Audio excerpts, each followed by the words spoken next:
construct created to take advantage of others for resource and benefits. The behaviors associated were influenced by who had power and control. People did everything they could to make sense of their perspectives and justify what they did to maintain power and influence. So they searched for the meaning to justify their perspective. So they tried to use religion, science, morality, latest social discourse in order to define others. Once the others classification is there, it made it a lot easier to operate in a way that people actually thought that it was okay, because they created reasoning behind how they perceived a Black person and what the Black person's role was in the society. So that's the grounding foundation of America and how America was shaped. And there's nothing, there's nothing that we can take that away from, because that's the reality of the Black men and women experience in America. So it's very important to understand that. And the reason why it's important is because when you start looking at kind of the Black experience over time, the root of how Black people were viewed was still very much the foundation of what the Black experience became later. So the term white started to appear in colonial law. And then we started to see by 1790, people were asked to indicate their race on the census. And by 1800s, when waves of other immigrants entered the state, the concept of white race was solidified.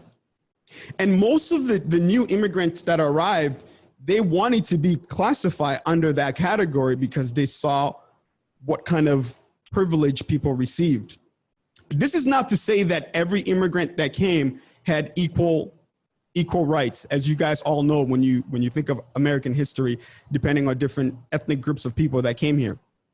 But the big differentiation was, we definitely don't want to be in the same category as Blacks, because the category that Blacks had was, they were slaves. They were not human. So racism in America went through a transformation after the Civil War era. There's the concept of modern racism, which is more the subtitle forms of racism. It's concealed in the fabric of the society. There's the symbolic racism, the feeling that Blacks are violating cherished values and making illegitimate demands for change in the racial status quo. And then there's the averse racism, a conflict between the denial of personal prejudice and unconscious negative feelings and belief.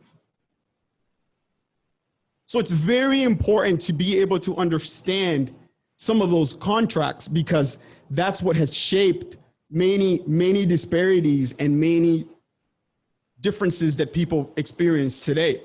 And what we're seeing in our society is that catch up. We're trying to catch up around changing minds, around systematic perspective that were infused in people's being through generations and generations.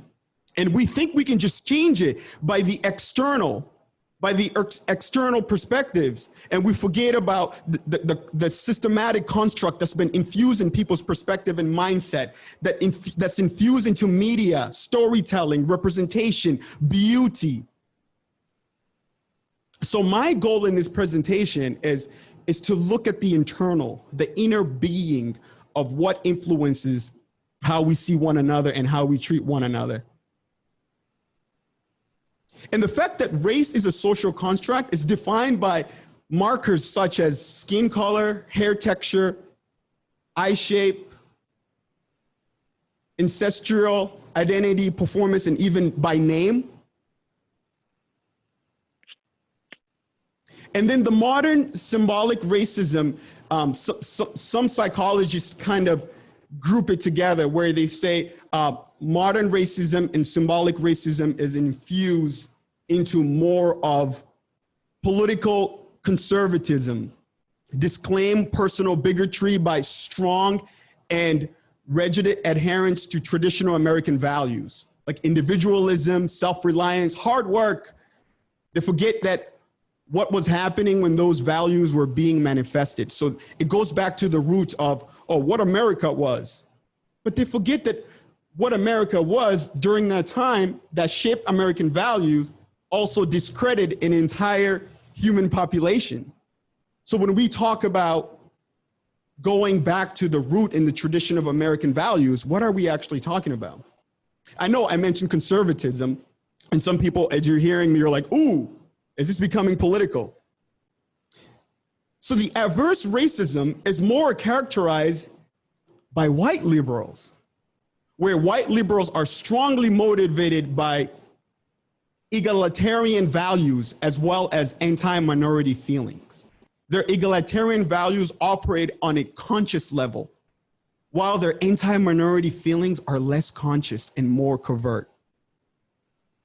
And some people actually say, I'd rather know how you feel about me directly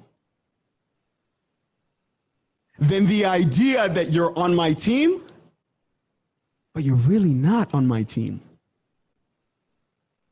So here we have two different contracts in how white Americans view these perspectives and how it manifests. One manifests more physically, so you can see it through a symbolic racism or modern racism, where people are more voiceful about how they feel about certain things.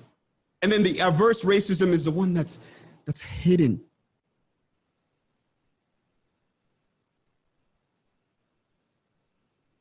So I wanted to kind of give us this picture, and this slide actually comes from Dr. Robin DiAngelo's work. She's the one who she wrote the book, White Fragility. So she states that state-sanctioned discrimination against Black people. So when we look at this is kind of the history. So you look at kidnapping and 300 years of enslavement and torture, rape, brutality, medical experimentation, Black codes, sharecropping, bans on testifying against whites, mandatory segregation, bans on Black jury services, voting, lynching, and mob violence, imprisoning people for unpaid work, bans on interracial marriages. By the way, like interracial marriage was completely abolished until I believe it was like 1960s, late 1950s. Interracial marriage was finally allowed. Redlining to profit realtors and bankers, employment discrimination, educational discrimination, bias laws and policing practices, white flight, subprime mortgages, mass incarceration, school to prison pipeline, disappropriation, special ed, referrals and punishment, testing and tracking, school funding, biased media, representation, and historical omission. So that's been in the experience of, that's been part of the Black experience in America within the last 300 years. So part of my presentation today, we're gonna look at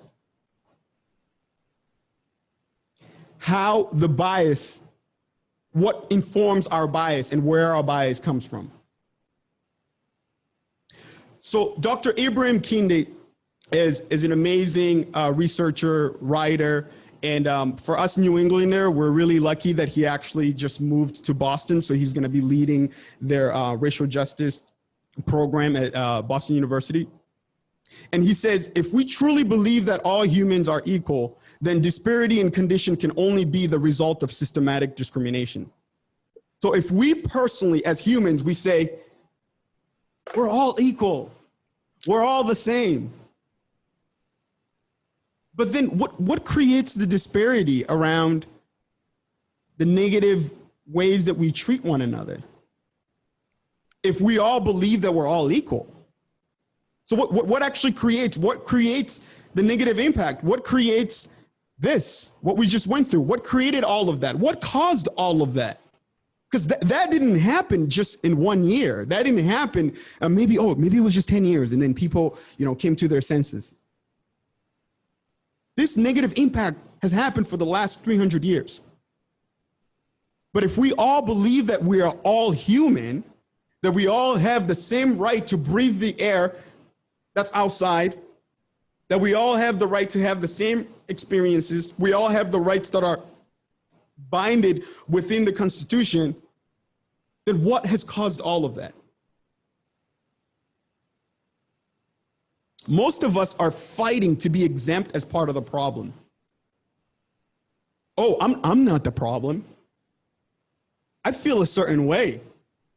That's not my perspective. Unfortunately, the society around us has, that history that I shared earlier has been infused in every part of our society. And it also has informed how we see one another and how we treat one another. So part of this presentation is not to put you in a negative vibe as me calling you out, saying that you are part of the problem, but we are all part of the problem.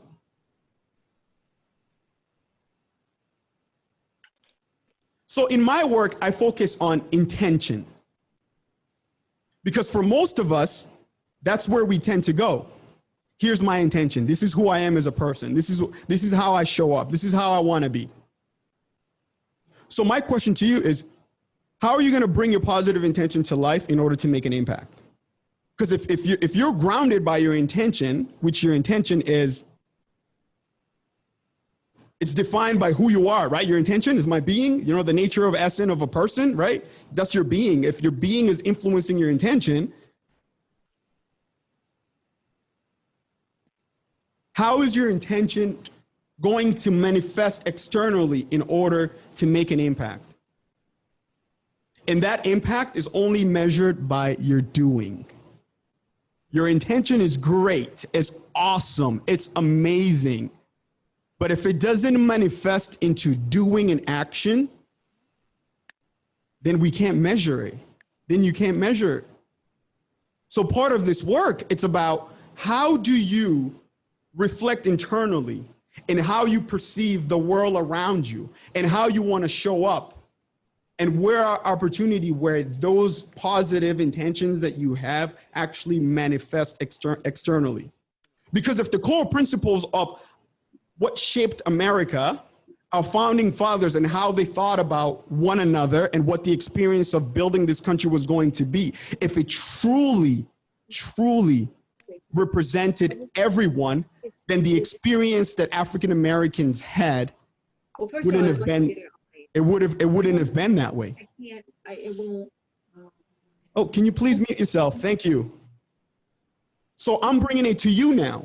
It's easier to be external, right? To think about others and what others have done. So this is to you. What is the impact that manifests through you? So I want to share this photo because we're going to talk about biases. I graduated out of college with my undergrad, International Relation and History. And I got this State Department job. I was so happy. I'm like, oh, let's go.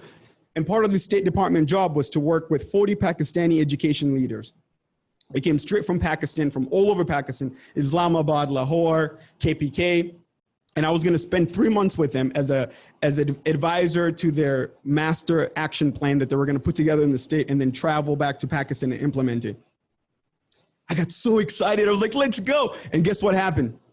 All of a sudden, deep inside my heart, I started having my own negative feelings. And I said, I'm young. How are these Pakistani leaders are going to respect me and value me? Because I was so much younger than they were. 2, I was like, I'm a Black person. So like, have they ever had any interaction with Black people?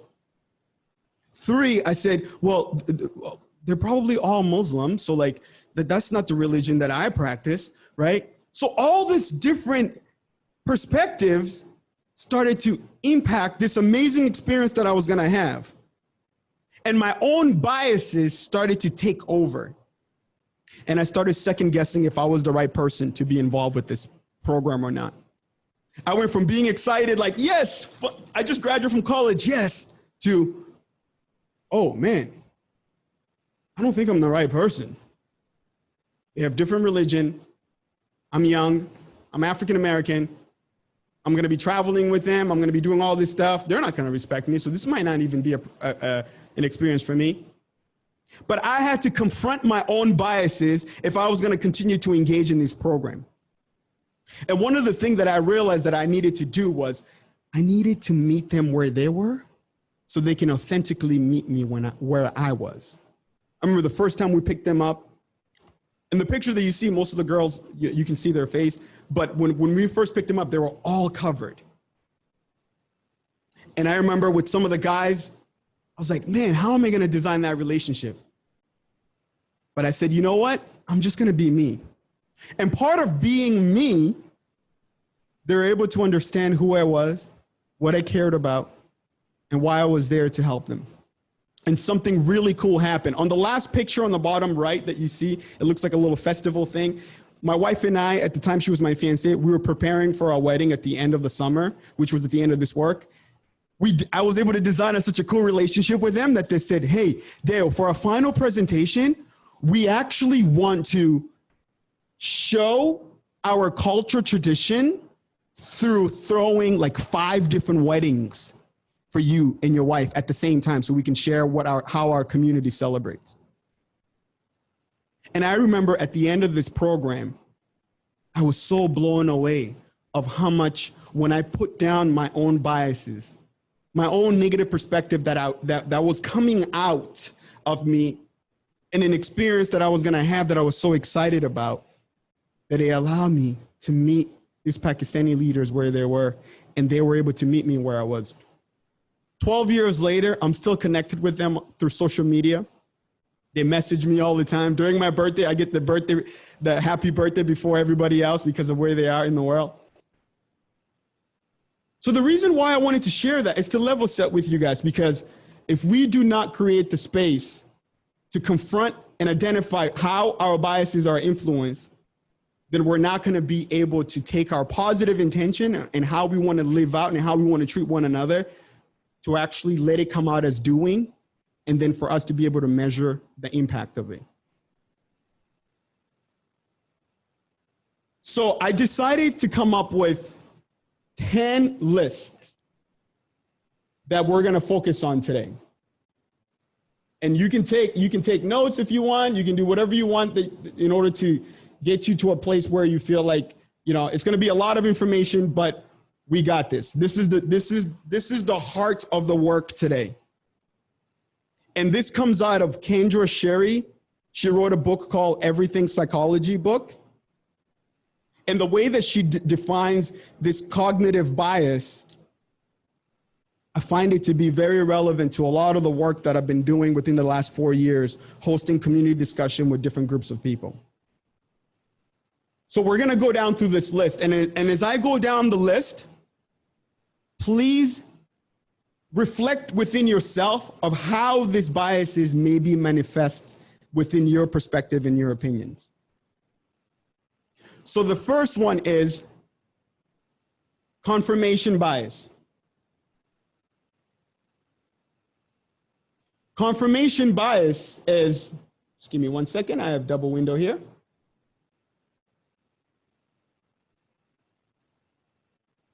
Confirmation bias is when people tend to listen more often to information that confirms the beliefs they already have.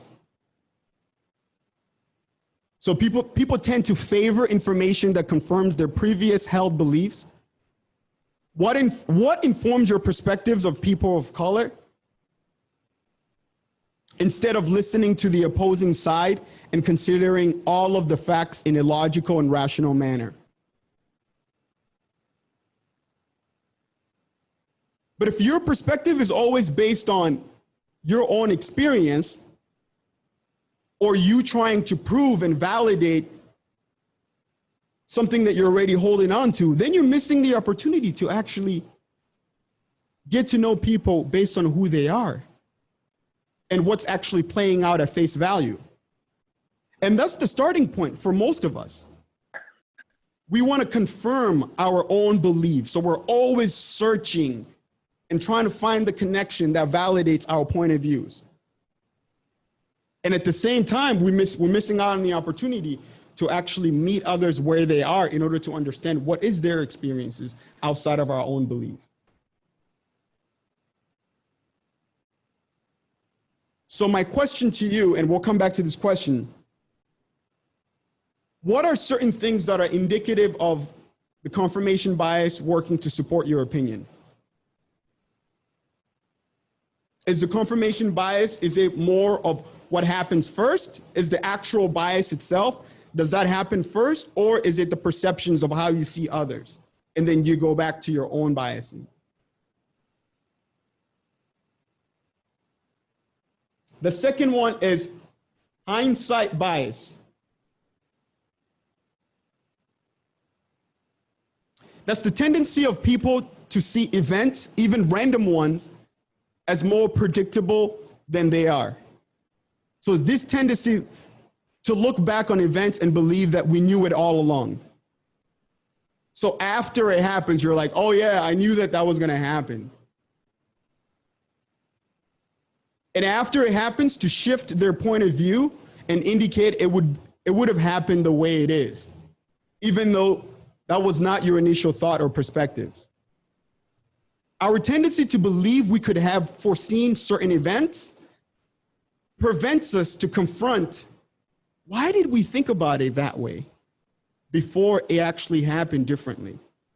But we're so quick to say, oh yeah, we knew that was gonna happen. And this occurs all the time. We misremember previous predictions, or our tendency to view events as inevitable. And there's a lot of research around this, especially through like when people are recounting an event that happened, especially through if there was a crime that happened and someone came in and is like, oh yeah, this is what happened. There's a ton of research around this where someone, depending on how the question is asked, that person's like, yeah, it definitely happened this way. And then they go back and they tell a completely different story because they're able to go back and find the connection.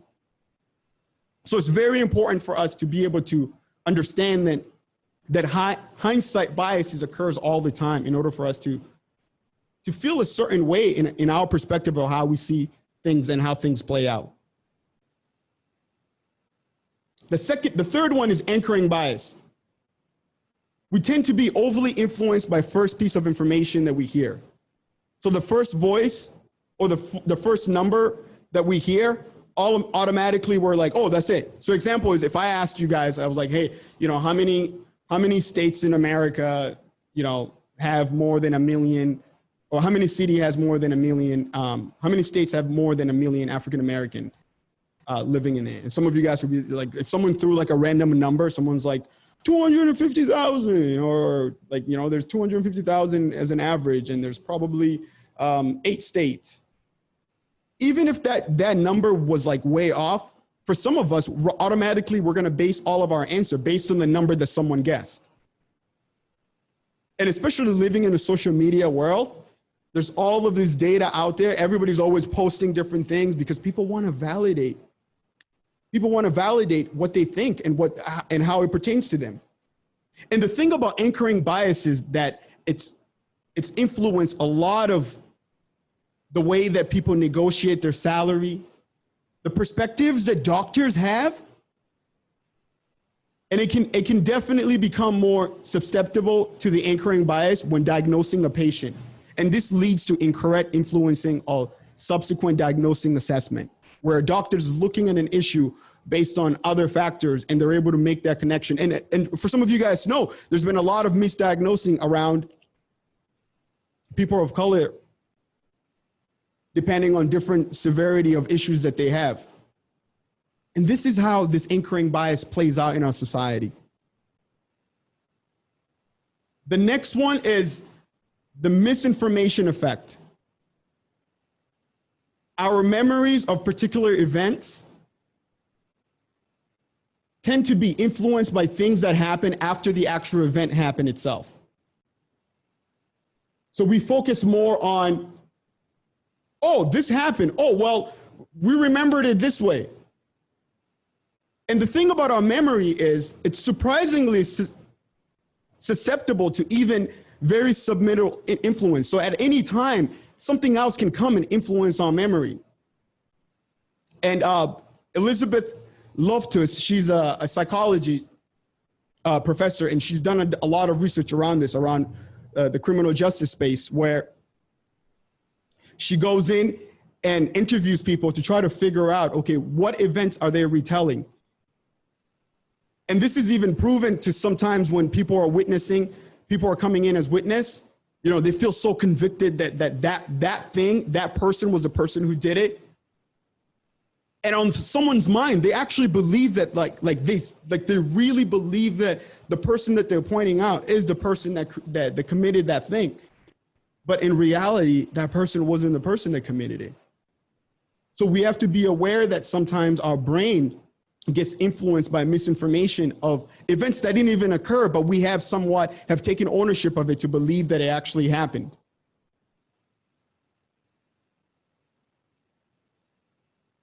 The fifth one is the actor-observer bias. We attribute our behaviors by external factors and attribute others' behaviors by internal factors. So we have a way to justify when we make a mistake or when we do something wrong. We'll say, oh yeah, it was, you know what? Like I totally bombed this test because the questions were so confusing. But then someone else bombs the test. You say, oh, you know what? You know, that person probably doesn't have the intelligence.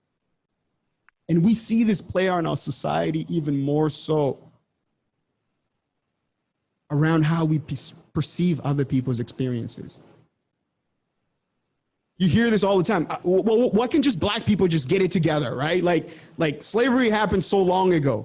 You know, they can just succeed, right? They can just work like everyone else have worked and be able to make it happen.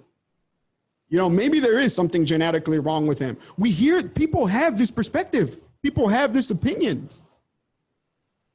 But then when an issue happens for them, they have a way to reflect it by blaming it on external factors instead of blaming it on internal factors.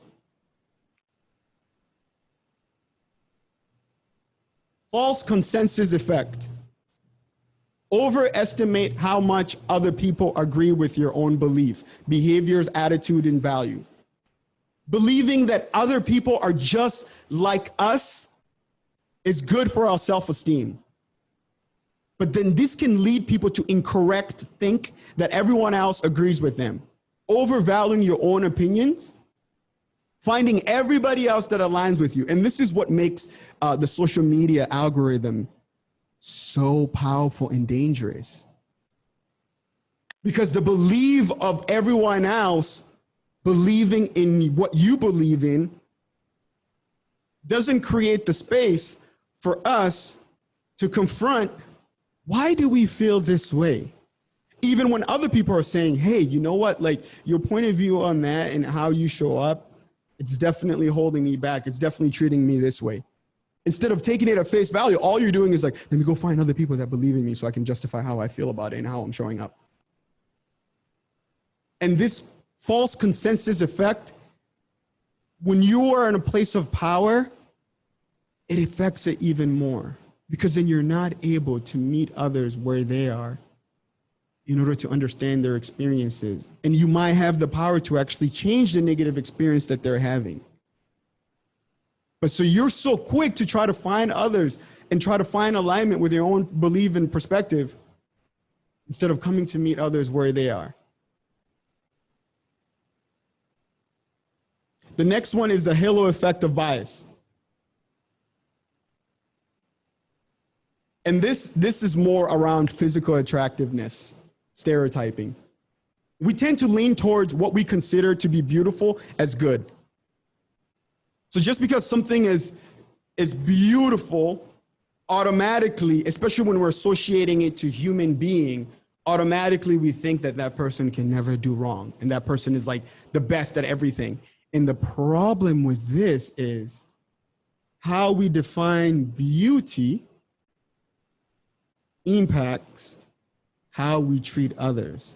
So within the society that we're in, if the definition of beauty does not represent other communities or other individuals because it's outside of the contrast of what informed you beauty was, for some of us, then you can't even give the benefit of the doubt in order to confront how the physical attractiveness impacts how you see, or the lack of a physical attractiveness impact how you see. And this bias is gets influenced around job applicants. Someone applies for a job and they're coming for an interview. You perceive them as attractive or likable. And then all of a sudden you think, oh, this person is more reliable. This person is more competent. This person is smart. This person qualified for the job. And how many stories or quote unquote, some of you guys might say complaints that you hear from people of color around them feeling that they were prejudiced or they were discriminated towards when they went for an interview, or when they were up for a promotion, or when they were up for consideration. The society that we live in informs how we define beauty. So for us, it's very important to be able to understand how we define beauty influences how we see and treat others. Because if you don't create the space to be able to confront that, then you're gonna allow your brain to be on autopilot. And when the next time you're about to hire someone, they walk in, they might not wear a name brand shirt, or they might not be, you know, there's certain criteria that you look at, and in order for you to be like, from the external standpoint, for you to feel confident enough.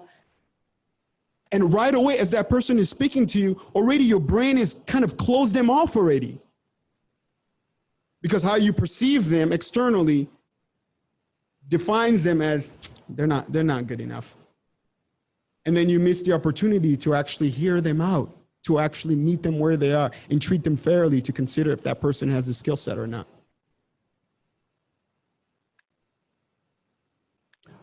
And I would like to tell this story real quick. Dale, quick question. Yes.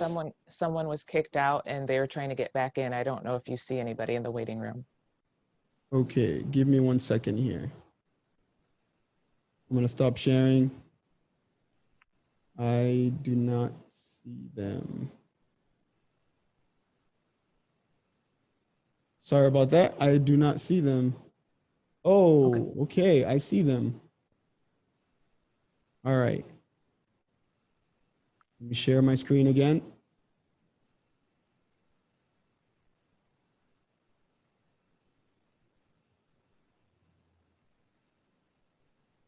Oh, let me share my screen.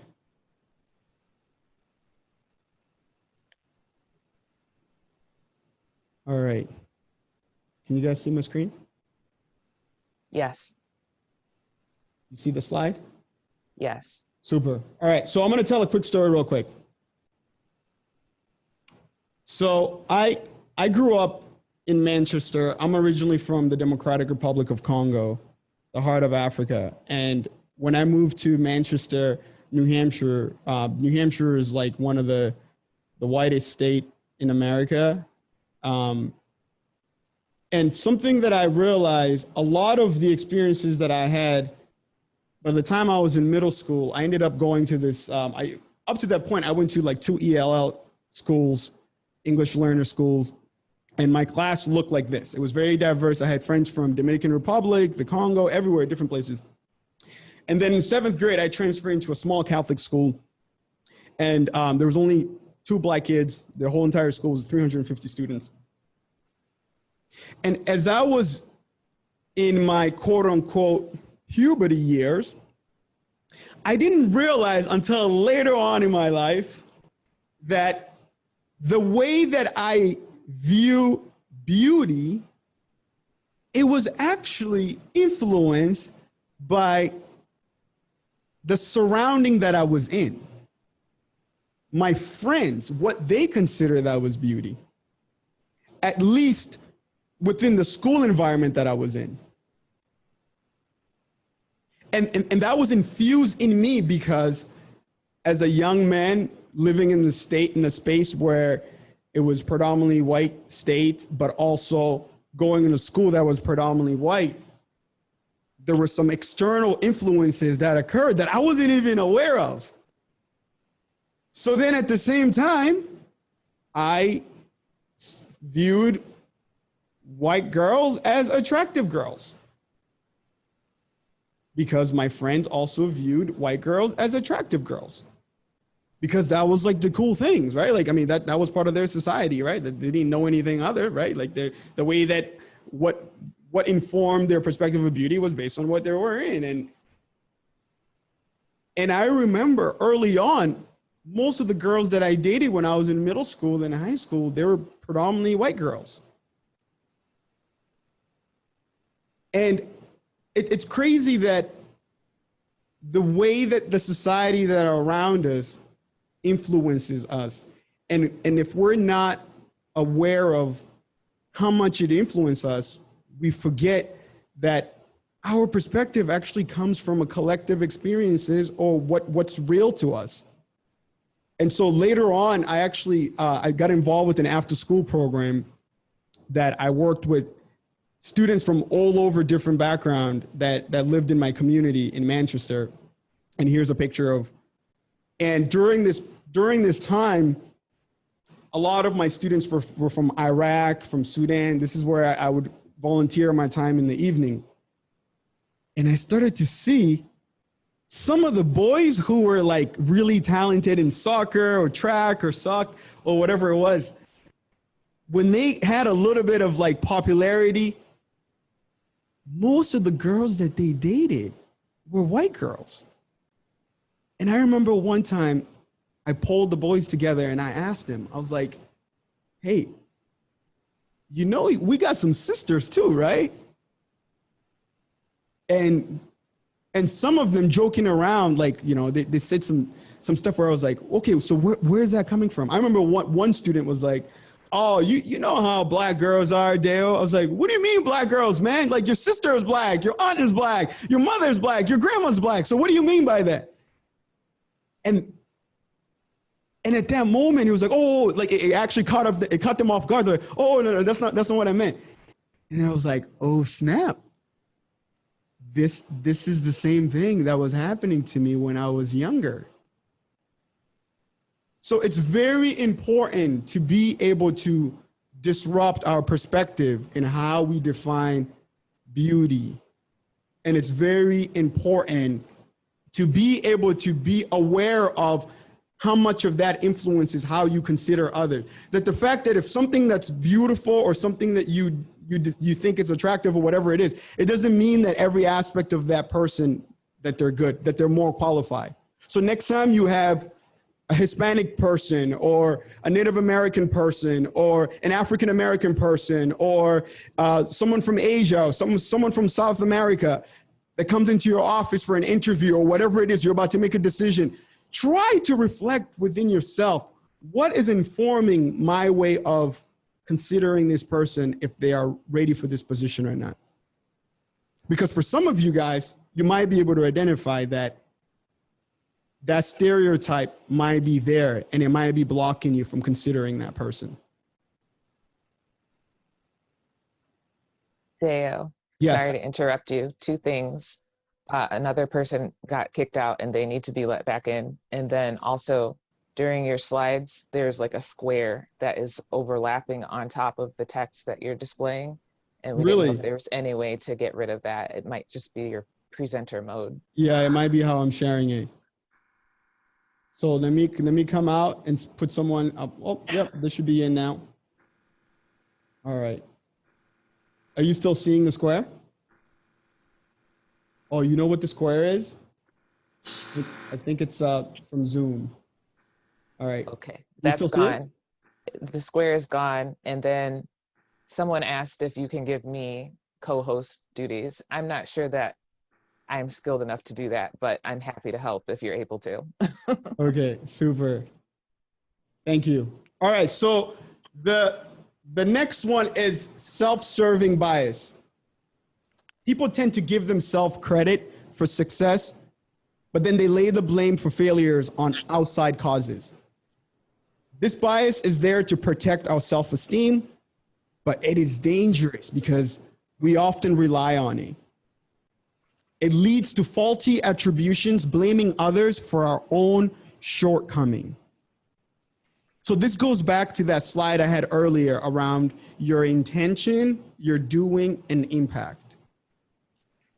So if you find yourself giving yourself credit for success, but you're quick to blame the failures on others, then this is an opportunity for you to be able to evaluate what influences this. Because part of the division that we have within our society, it really comes from that. We're so quick to say, oh, well, this is this. Oh, well, that's that. You know how many times people say, well, you know, black on black crimes is. And a lot of time I tell people, do you know that most communities that black people live in are predominantly black people that live in those communities? Just like the same way where there's community where a lot of white people live in the community and there might be some other socioeconomics or challenges that they have that might have an increase of crime within those community. So we're so quick to allow that self-serving bias to be able to influence our perspective. And then we put that stick on the ground and say, oh, this is the reality and this is what's happening for everybody else. And the last one of our bias is the availability heuristic bias. You believe something is more common than the reality. You start seeing car theft coverage in your neighborhood. You start believing such crimes are more common than they are. You start seeing different things that's being covered around different groups. All of a sudden, even though that's not your own experience that you've experienced yourself, you take that at face value and you say, oh, you see, that's what happens to them. They always do that. Oh, they always do that. You start to believe. You start to believe all certain groups have this characteristic or they have that attributes. You start to estimate and anticipate the probability of something happening based on how many examples readily come to your mind. So you're walking down the street and you see a certain group and you clench your purse and you walk across. Or you're about to go rent a place to live in and the landlord happens to be a person of color, and then you get a second bag. And I tell this story because I used to own a multifamily, and this happened to me so many different times when we listed our apartment for people to move in, that I actually got so upset that it was happening so much. Guess what I did, guys? I actually had a description within my listing that said, African-American family own this building and they live on the first floor.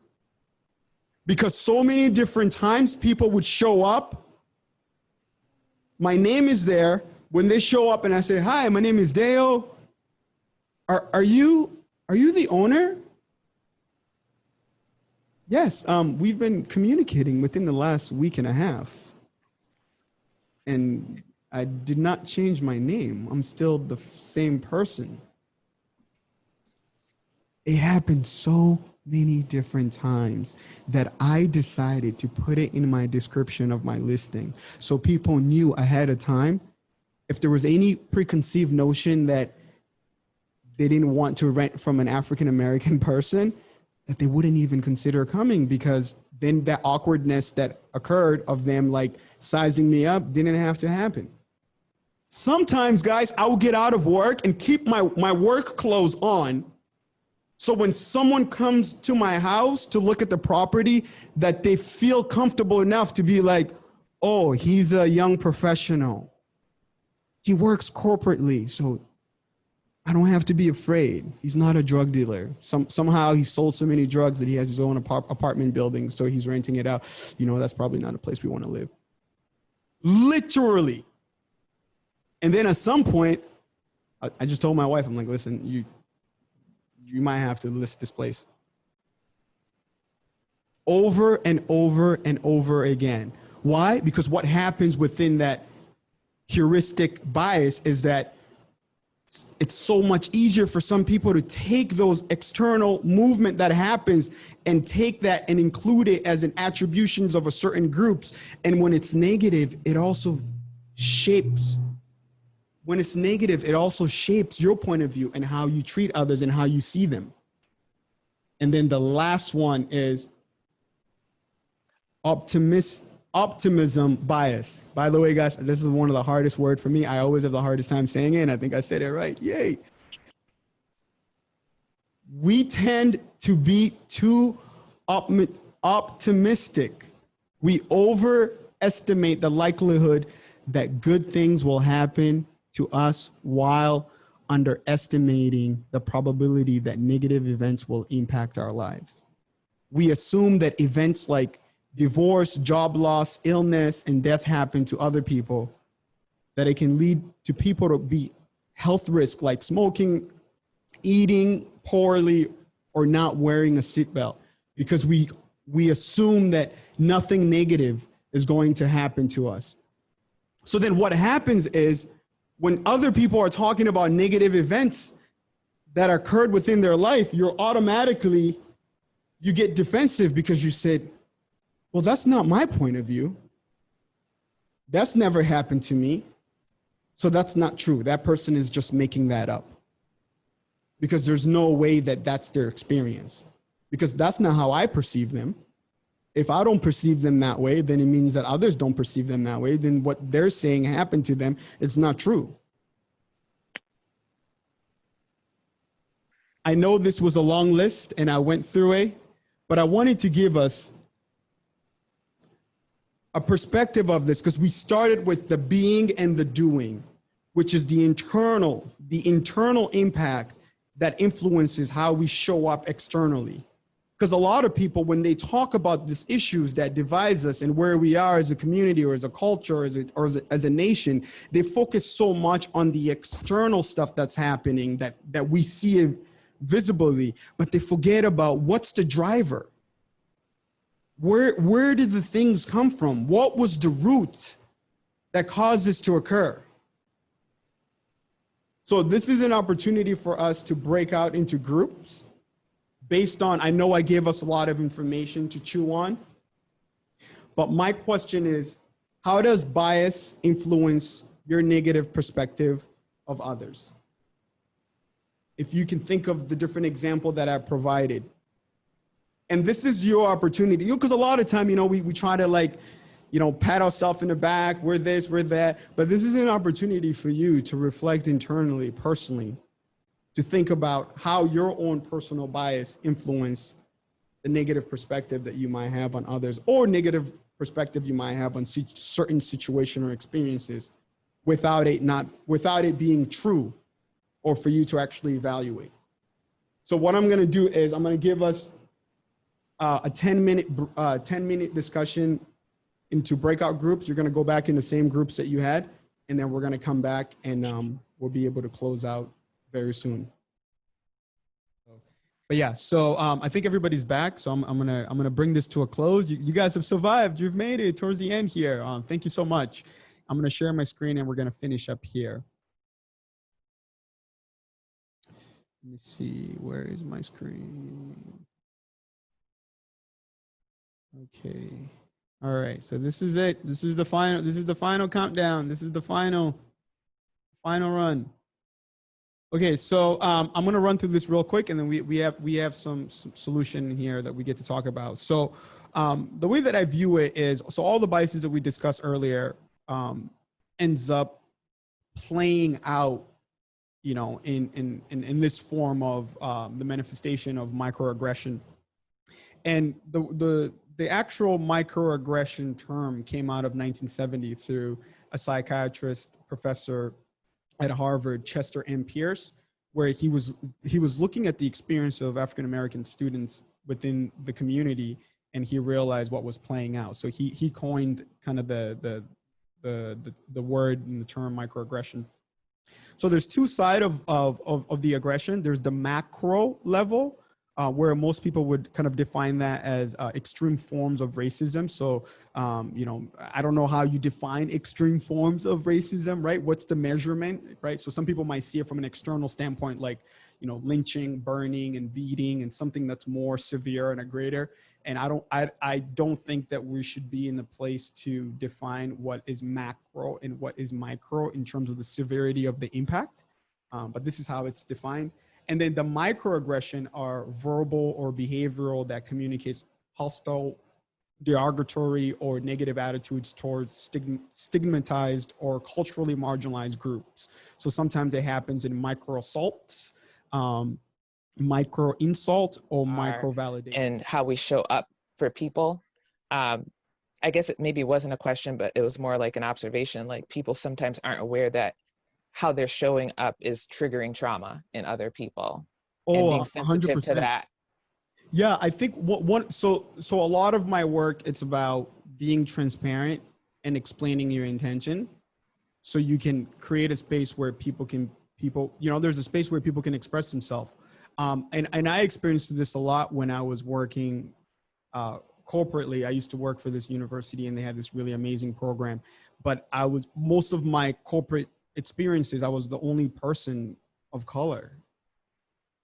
So I remember one time we had a gentleman who came from Cincinnati that started working with us, and he was African-American, and he had the hardest time understanding the approach that the VP had, because he just felt like, you know, the VP had a lot of discriminatory way of expressing himself, even at times when his intention wasn't that. So I think it's very important to be able to explain yourself, but also then ask the folks that you're interacting with to say, hey, you know, this is where I'm coming from. This is my intention, but I know that I might be coming at this the wrong way.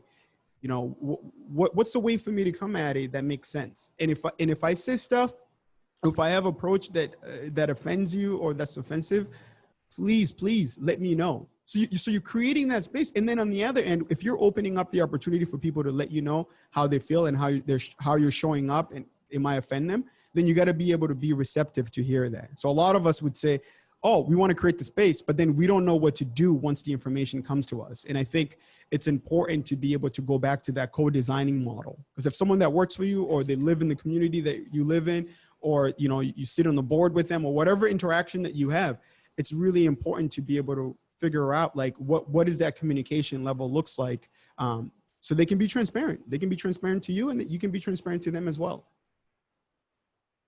Thank you.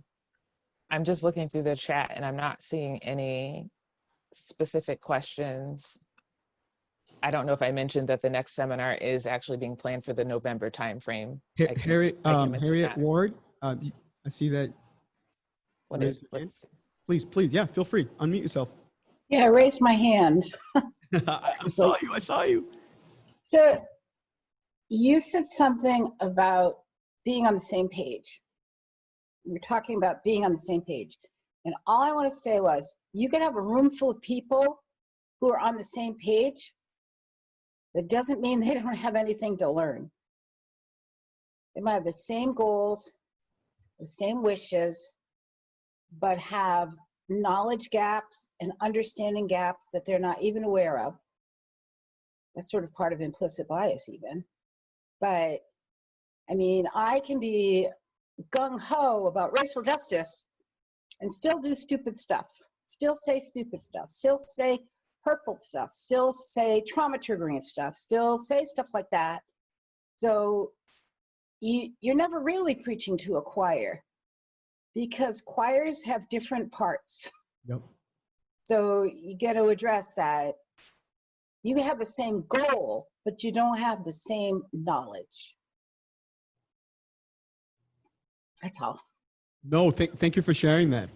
And I think even within a sub community, we're all shaped differently. We all have different perspectives that we carry with us.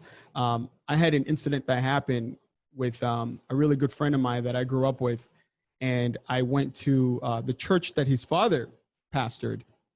And during youth group, this was a predominantly white church, and I've been going to this church for like forever. And I was very close to this dude, this guy, my good friend Ben. And so during youth group, what they used to do is they'll let different people play different types of music, right? And so it was my turn to play the music, and Ben didn't want to let me play the music. So Ben got so angry. And Ben got so angry that the next thing that he said, in order to emphasize his point, he said, "Get out of here with your nigger music." And I remember I was shocked. I was completely shocked. I said, "Ben, did you just say that to me?" And I remember my youth leader came and picked me up and brought me to the side. And he's like, Dale, it's okay. Just relax, just relax. I was furious. I was so furious that somebody that I trusted, a family that I trusted, a person that I shared so many experiences with, that in order for him to make his point, he had to go back to my skin color in order to degrade me. Dale, I'm mad at the youth group leader because instead of interrupting that, he took you aside and told you not to fuss. That's wrong. That's almost worse than that blatant, awful word. When people shut us down, when we have a complaint and it's legitimate, and you shut it down because we don't want to hear any angry Black people, we don't want any conflict, and they think that's peacemaking. That's not peacemaking, and I don't know you, but when stuff like that happens to me, it actually adds to my trauma. I have a stomach ache, but now I have to stuff something. Yeah. And I'm not being authenticated. I'm not being acknowledged. I'm not happy with the youth leader. Yeah, I stopped going to church. I actually stopped going to church for 8 months, and it completely changed the relationship I had with the church for the rest of my life, because I couldn't believe that the way my friend Ben reacted, and I couldn't believe there was no repercussion for anything else. And even today, when I talk to Ben about the incident, and we've been friends for like 19 years. Since I came to America, he was friends with me. And I was doing a presentation back in May where I really unpacked this experience. And when I called him, he's like, yeah, I kind of do remember that, Dale, but Dale, I'm not racist. He literally said that, like, I did a research on Senegal when I was younger. I was like, oh, so even later on in life, he still didn't recognize what he did and how it impacted me. I remember, so this is how the kind of the negative racial impact actually played out in my life. I remember I was in my sophomore year, and I was in the process of talking to this girl. She was a white girl, and I would go over their house, and the mom and dad, everybody was so like welcoming. Oh, Dale, da da da da da. And I thought, I was like, oh man. And I remember one time the girl said on the phone to me, she says, Dale, I've been having this conversation with my parents lately, and they've been asking me, so hypothetically, if you and Dale, let's say you guys get serious and you eventually get married and you have mixed children, how would you react the way people would look at your mixed children? And that was it to me, because it wasn't about how she would react. It was the fact that the parents felt so uncomfortable that me talking to their girl might lead to me dating the girl, and it might lead to me actually marrying her. And they weren't down for them having biracial children. And I remember like times when things like that started happening. Mind you, I moved to America as a young boy from the Congo, and over time, I've lived in America longer than I've lived in Africa. So the people that took me in, I felt at times that, like, I trusted them and we had relationship. And this is the people that were close to me. And at times they would hit me in the heart, in the most sensitive area of who I was as a human that had nothing to do with who I was, but they were referring back to my skin color. So I tell you this because it's important to understand that the microaggression does not only play out when people are out there to get people, right? the microaggression plays out in most of people's life based on where the sensitivity spots are. So I want to throw it back to you guys. Betty, it looks like you have something to say, Betty. Well, wait 1 second. Someone had something in the chat that I don't want to overlook, if you don't mind. This was one question where they asked, can you elaborate on ways to create the comfortable and open space so everyone feels ready to share? We have began diversity and inclusion discussions in the workplace, but it seems many are hesitant to speak honestly around coworkers. So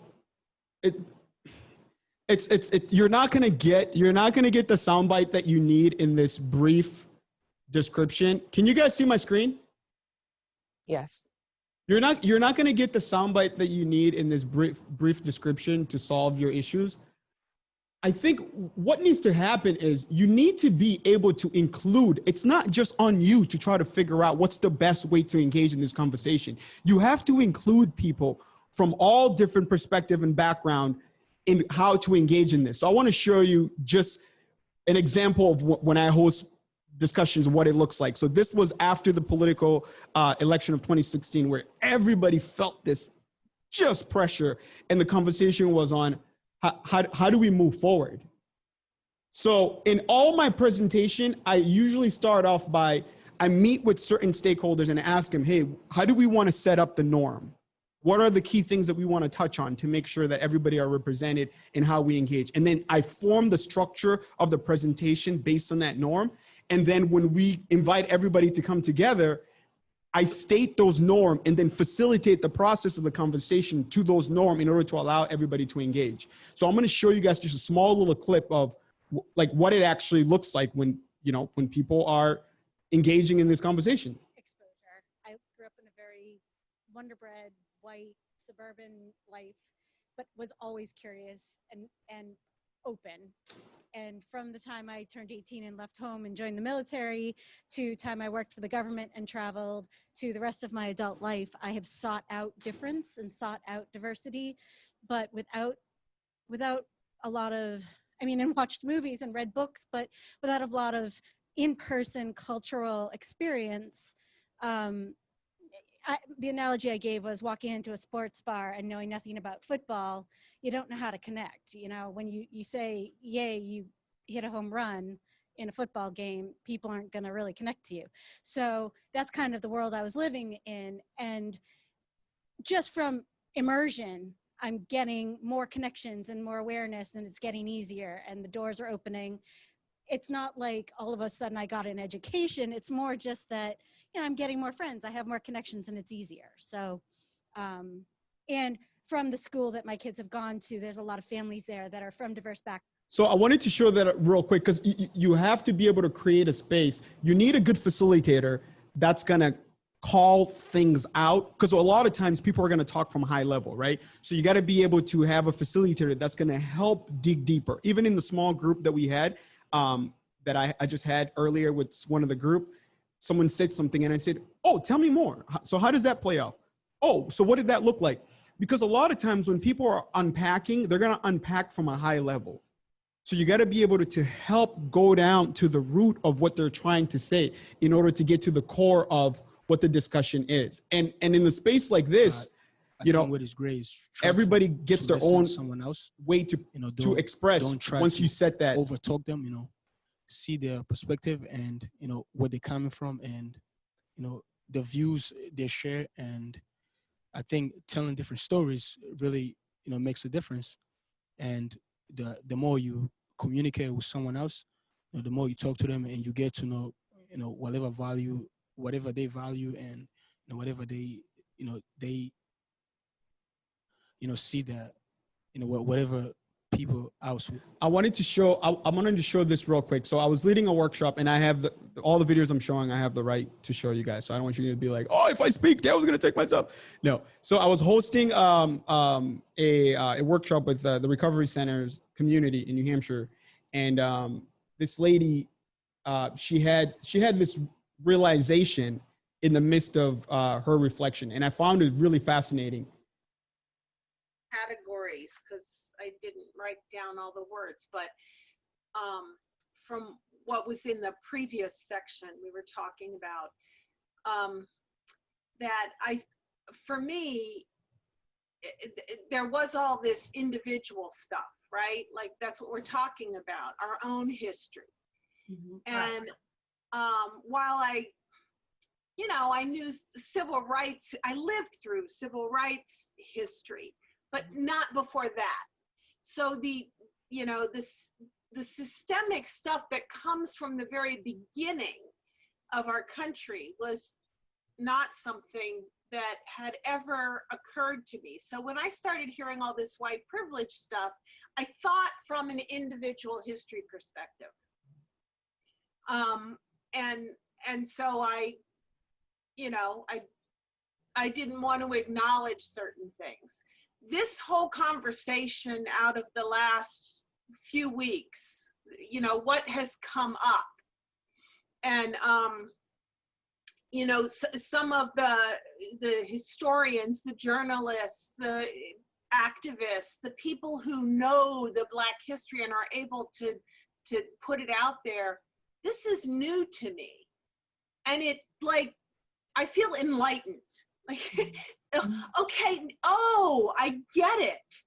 When you say history, I was thinking about my history, not about the history.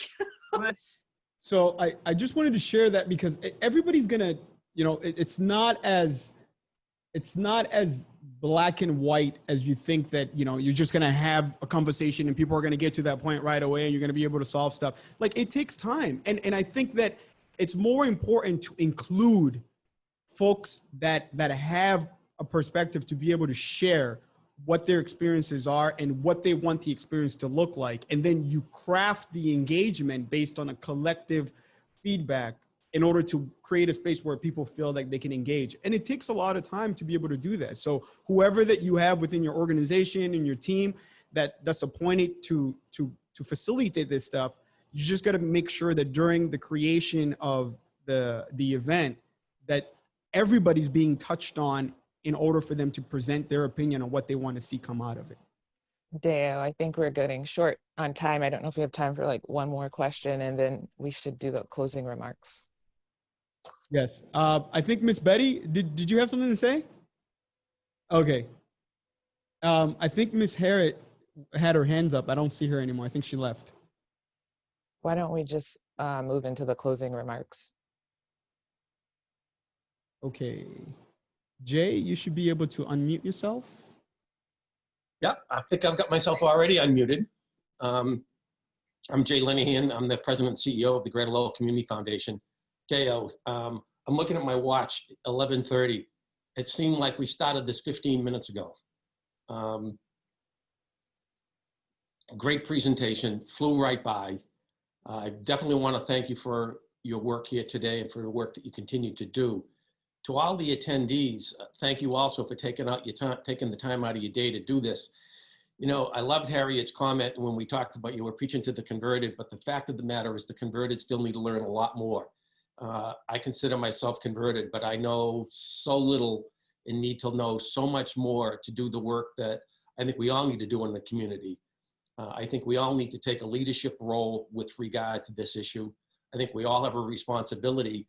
And as we all leave here today, I don't think it's we go and go back to our job and just say, gee, that was a great thing this morning. What are we going to do? What's our takeaway? What's our action item on this? What's the next step? Is the community we want out there today? And the answer is no. So it means we all need to do something. And let's convert the unconverted, and let's continue to have this discussion. I want to definitely thank Enterprise again for taking the lead on this. The Greater Lowell Community Foundation is thrilled to be a partner, not only with Enterprise, but with the Chamber and the Lowell Plan and the Nonprofit Alliance. This is the first step of many, many steps we're going to need to have. This is a continuum. There is no question about that. We need to continue to have these discussions amongst us, between us, and we'll continue to have these forums going forward, as has been mentioned a couple times. This is this first step in many, and I know it's also been mentioned to take the survey. Surveys are really, really important. because we really get a sense as to how that played out. And as you do that, that data informs as we go forward. So again, Deo, and for everybody that participated and for all the work we need to do for racial equality and inclusion, thank you and have a great day. Kira, are we done? Is that the day? Is that the? Yeah, thank you. Thank you so much. I think that's all she wrote. For everybody there too. So the survey is under the chat. And we'll send that out through email. Thank you so much to everybody who came. Thank you. Bye. Bye. Thank you.